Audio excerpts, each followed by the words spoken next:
All right, team. Wanted to give you guys a quick update as far as kind of diagnosing these units relatively quickly. So we're here at a Jack in the Box. There is a walk-in freezer that has stopped working. It feels like it honestly just stopped working. They said that they were having issues with it yesterday. I got here, just kind of took a quick glance. I wanted to see, hey, is there any ice buildup on this evaporator coil? I didn't see any. I saw some ice right over here, so that's telling me that, hey, it was working at some point, right? We have some ice buildup right there. You want to verify everything, right, is checked out as far as your solenoid, temp control, etc., kind of how we usually do. Once that is clear, I came over here and I just took a quick look at the breaker panel. Wanted to make sure that nothing was tripped. That is the breaker for the condensers up on the roof. It looks like they used to have a huge condenser. They just broke it down, but they didn't split it up. That was actually set to on when I got here. Let's head up to the roof. Okay, so once I got up to the roof, I identified which cooler was the one that was having an issue. Which condenser. I just, real quick, they're not marked, right? So what I did is I just took off this first panel real quick. Obviously, usually you can tell depending on the sizes of the boxes, right? You're gonna have a system that's a little bit bigger than the other. But what I did on this one is I just went ahead and took off this cover right here, and I took a look and I noticed that this one has a wire going into that X terminal, right? It's typically only found on walk-in freezers. It can be found on walk-in coolers if there are electric heaters downstairs on the evaporator. So after I identified it, I came over here with my meter real quick, just like so. I went around and I just checked to see, hey, do I have any power here? No? I'm like, okay. So from there, I moved over to the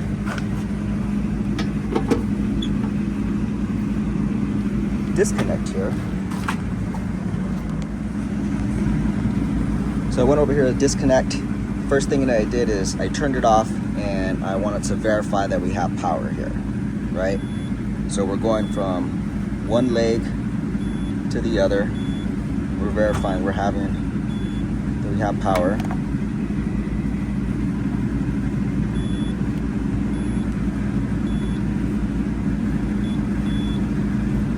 Right, on all of our legs here. That checked out good. The next thing I did is I went over and I checked our fuse block here to see, hey,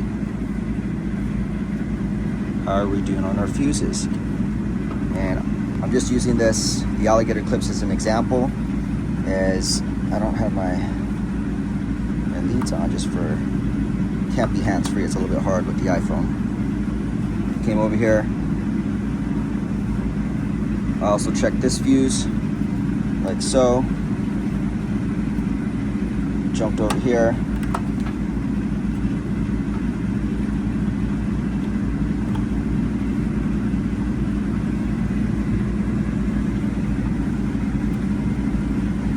And I also checked that fuse as well. So, based off of what we're seeing right here, all those fuses were blown. That told me that there was something that was going on that was a major failure. So my next step right after that was, now let me tell you something too. One thing that I did notice that, hey, this condenser coil was plugged up really bad. This isn't one of our regular PM store. This is actually down in North County of San Diego. So this is actually somebody else's store right here. So I didn't clean that coil because I'm checking all this other stuff first, right? What's the sense of cleaning that coil if there's something else that's going on, right? We want to make sure that we're making the right choices and taking the right steps. Sometimes you might think, oh, hey, let me go clean this up real quick, clean everything else up, and then you come to find out that something is not correct, right? So after I checked that, I came over and that's off. You always want to double check your power, regardless if fuses are tripped or anything like that. And the reason being is sometimes some people bypass disconnects.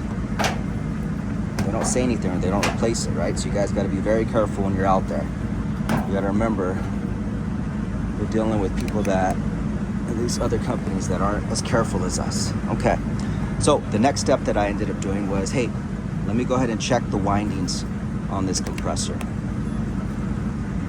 So for a 3-phase compressor, all of our windings should equal each other. So we have 0.9 for those 2 windings. We're going to go over to the next one. This next one, look at that reading. The next one after that.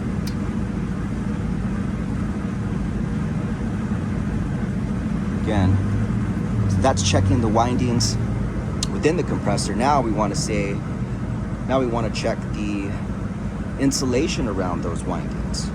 Now, this test is when there is a catastrophic failure, okay? What we're gonna do is I move my meter over here so we can get an audible sound reading resistance.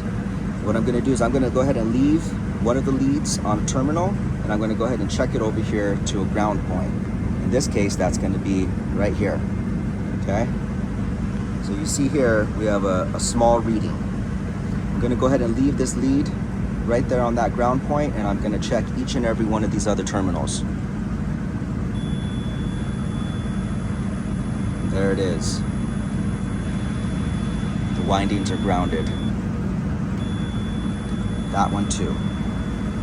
More than likely, the insulation on the inside here broke down. This compressor more overheated. You have that plugged up condenser coil over there.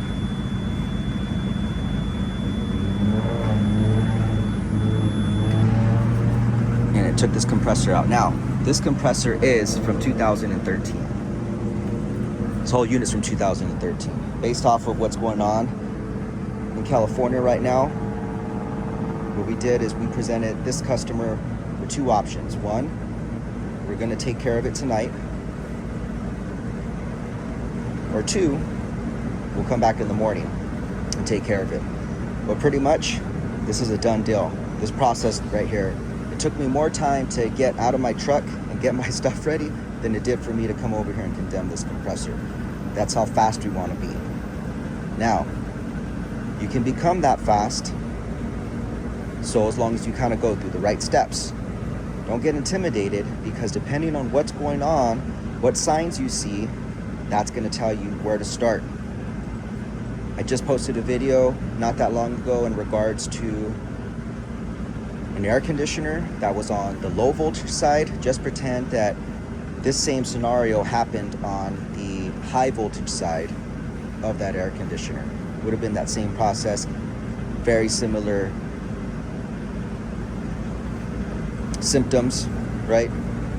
Similar findings as far as those fuses blowing out, and then also the breaker downstairs. More than likely what was going on is that breaker probably tripped downstairs, and then they just reset it multiple times. So hopefully there's not any damage to that compressor, because this one was grounded out. If they're on the same line, you can start having damage affecting other components that are hooked up there. All right, team, I hope this little tip right here helps you guys out. If you guys have any questions, let me know. Let's get on to the next one.